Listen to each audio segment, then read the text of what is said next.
In this grave hour, perhaps the most fateful in our history, I send to every household of my people, both at home and overseas,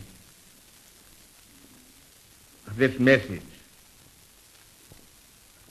spoken with the same depth of feeling for each one of you as if I were able to cross your threshold and speak to you myself. For the second time in the lives of most of us, we are at war. Over and over again, we have tried to find a peaceful way out of the differences between ourselves and those who are now our enemies. But it has been in vain. We have been forced into a conflict, for we are called with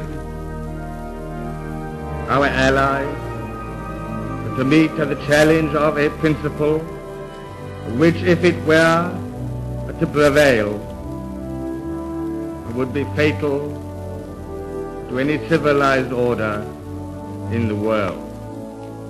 It is the principle which permits a state in the selfish pursuit of power to disregard its treaties and its solemn pledges, which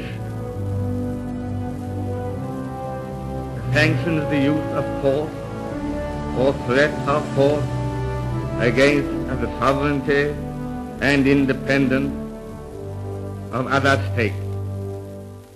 Such a principle, stripped of all disguise,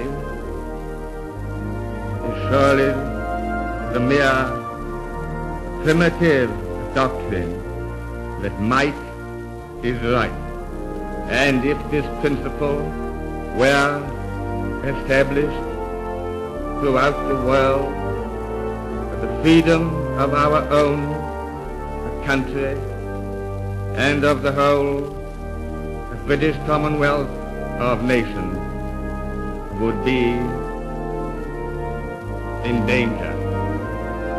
But far more than this, the peoples of the world would be kept in the bondage of fear, and all hopes of settled peace and of the security of justice and liberty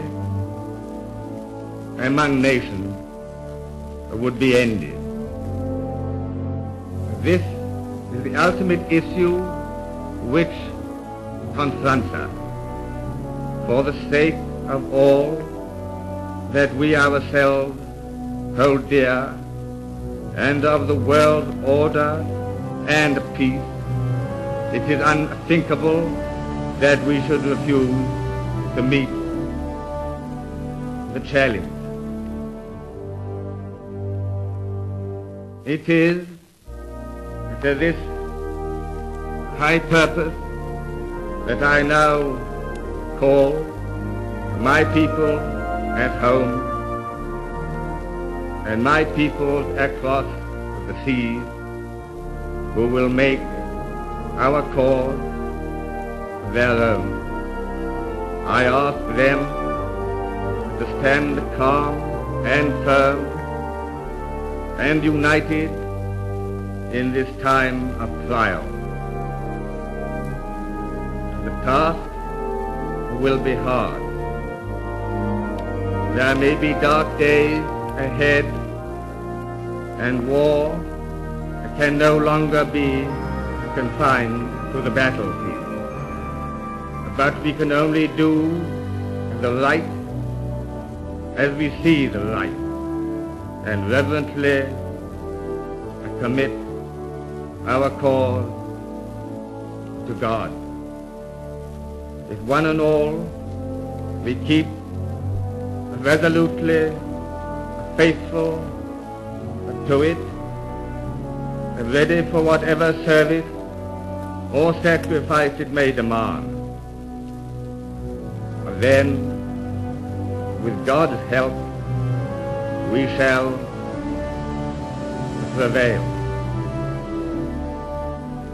May he bless and keep us all.